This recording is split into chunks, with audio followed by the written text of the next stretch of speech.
Hello,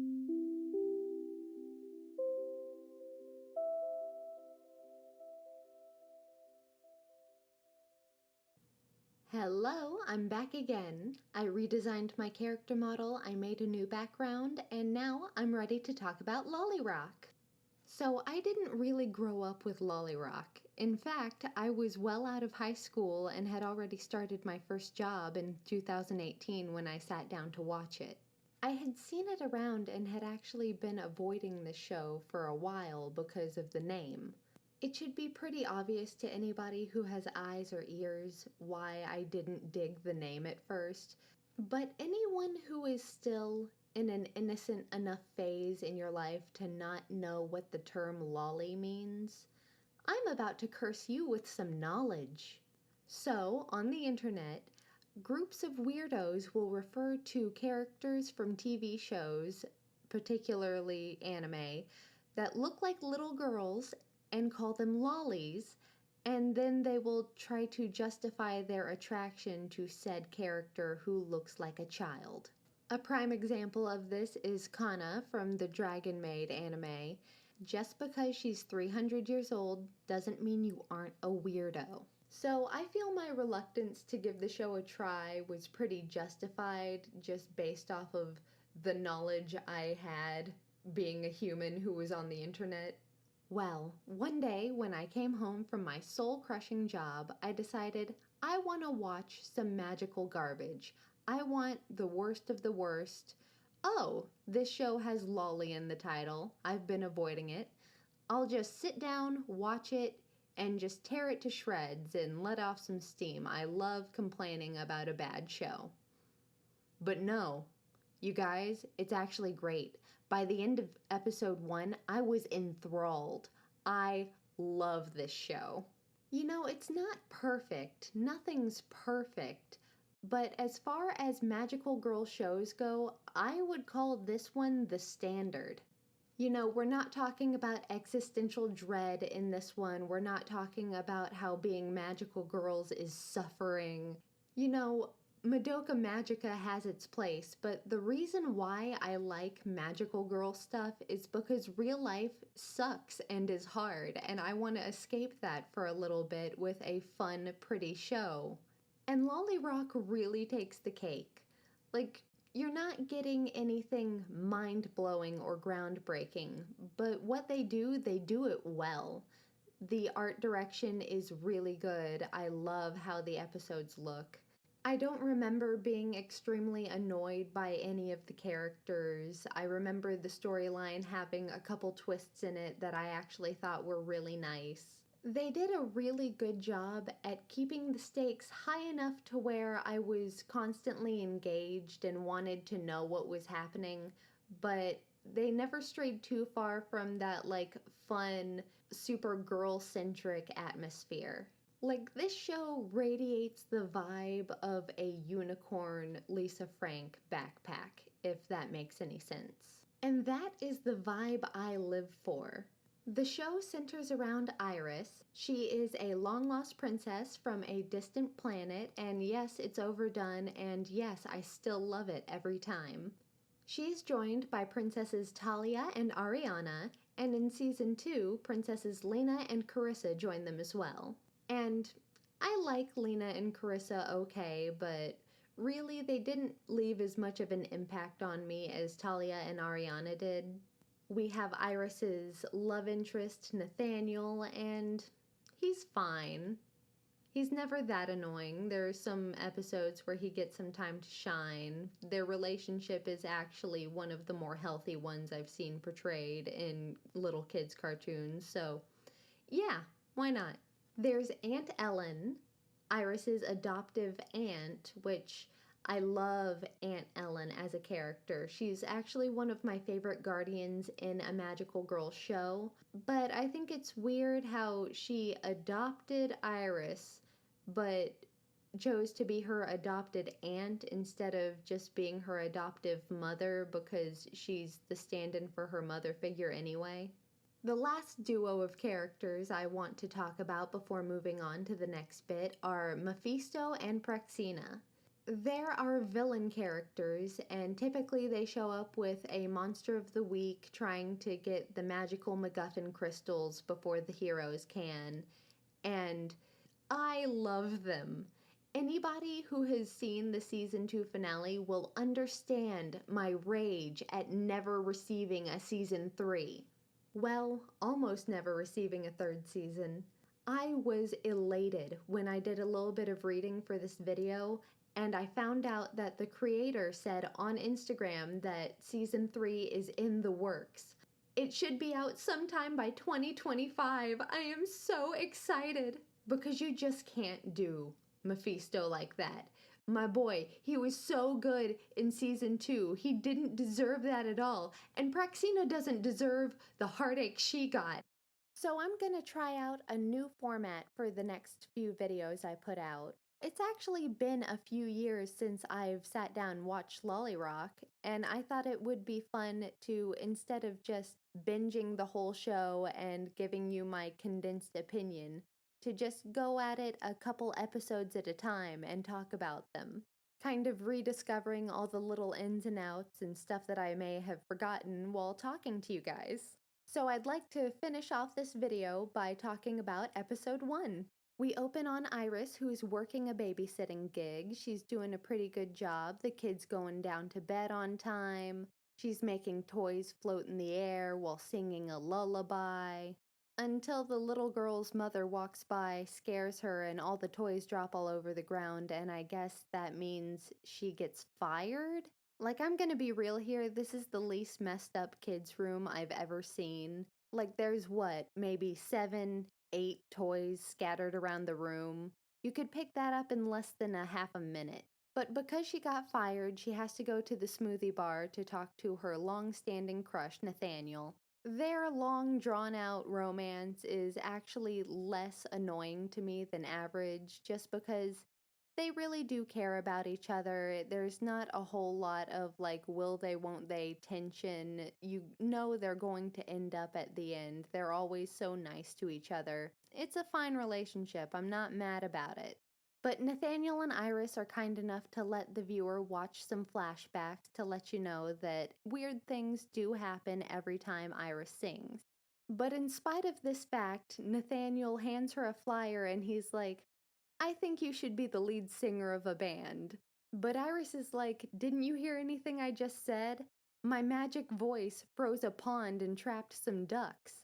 And Nathaniel's like, haha, yeah, stupid ducks. So weird what the weather does. So Iris decides that the best course of action is to, of course, run all the way across town, breathe deeply at the pier, look up at the sky, and go to the auditions anyway. Because, I mean, really, what's the worst that's gonna happen? It's not like she's going to explode the auditorium or anything. Iris gets to the audition and she hears somebody killing it, just absolutely murdering the art of song on stage. And I guess this compels her to push past all of the other girls standing in line, because by the time she gets in there, Ariana says, oh, we've only seen about 7 or 8 people.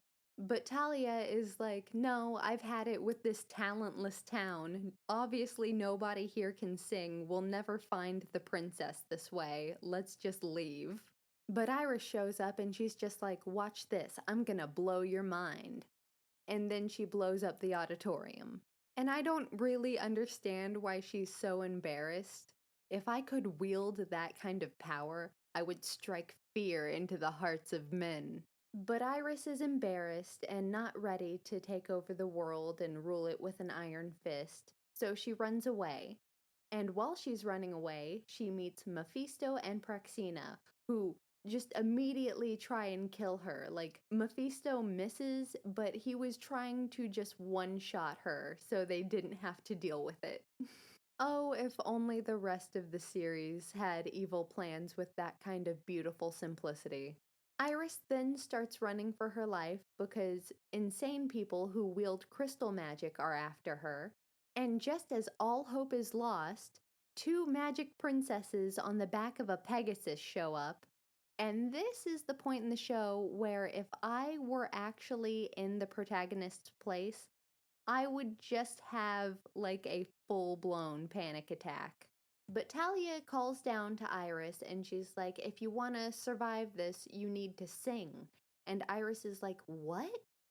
But girl, you know you have a magic voice. You just exploded an auditorium. So the girls get away and they take this opportunity to inform Iris about the plot of the show.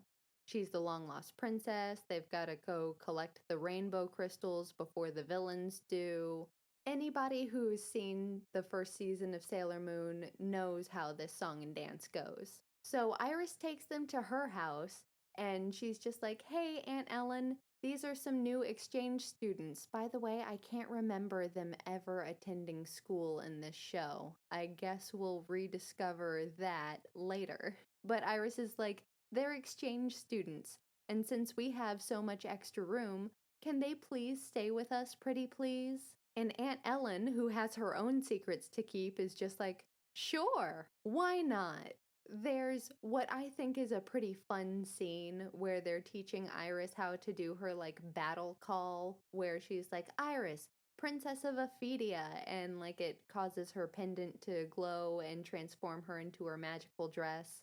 I like this because it's a little strange to me when characters automatically know their power up call or their battle cry without ever being told what to do. But Iris is like, I don't know, maybe you got the wrong girl. There must be some other girl out there with a magic voice. But there's no time to wallow in self-pity because Mephisto and Praxina are attacking. So Talia and Ariana decide to power up and get in the fight. And I gotta say, I love the transformation sequences. I know a lot of people get mad at like them taking too long or anything in other shows, but I feel like they're just the right length in this show and they're very beautiful. I like the outfits, I like the animation. I saw a thing a while back about the creating of the transformation sequences, and they were playing around with the idea of doing a 3D model for the transformation. And I'm really glad they went with the 2D model. It just wouldn't look right in 3D. But Praxina is immediately a bitch to Talia and is just like, oh, you broke out of jail? Ha, I thought that was a joke. Also, who's your sidekick? And we know she's just being a bitch here because they were talking about Ariana beforehand. They just have never met and she's trying to make her feel unimportant. Something that I really like about these fights is the fact that they're not just yelling attack names, they're saying like actual spells while they're fighting. And it kind of solves the problem for me of just like yelling a random string of words that you've named your attack. But during the fight, Iris is just hiding behind a car, repeating to herself, I'm a princess, until she feels brave enough to try the transformation. And when she transforms, it's into another strapless dress. Now, I don't have a problem with the magic dress being strapless, but this pink dress that she's always wearing, she does like a lot of action maneuvers in it. And this is the most unbelievable part of this show to me. Because if this were real life, that dress would be slipping down constantly. I'm not begrudging anybody their fashion choice. I'm just saying if you're fighting evil on a regular basis, maybe get some spaghetti straps involved at the very least. But Iris, our hero, our princess in a shining dress, has decided to just jump straight into the fray despite not knowing any spells. So, how does she help? She just straight up kicks Mephisto in the back of the knee.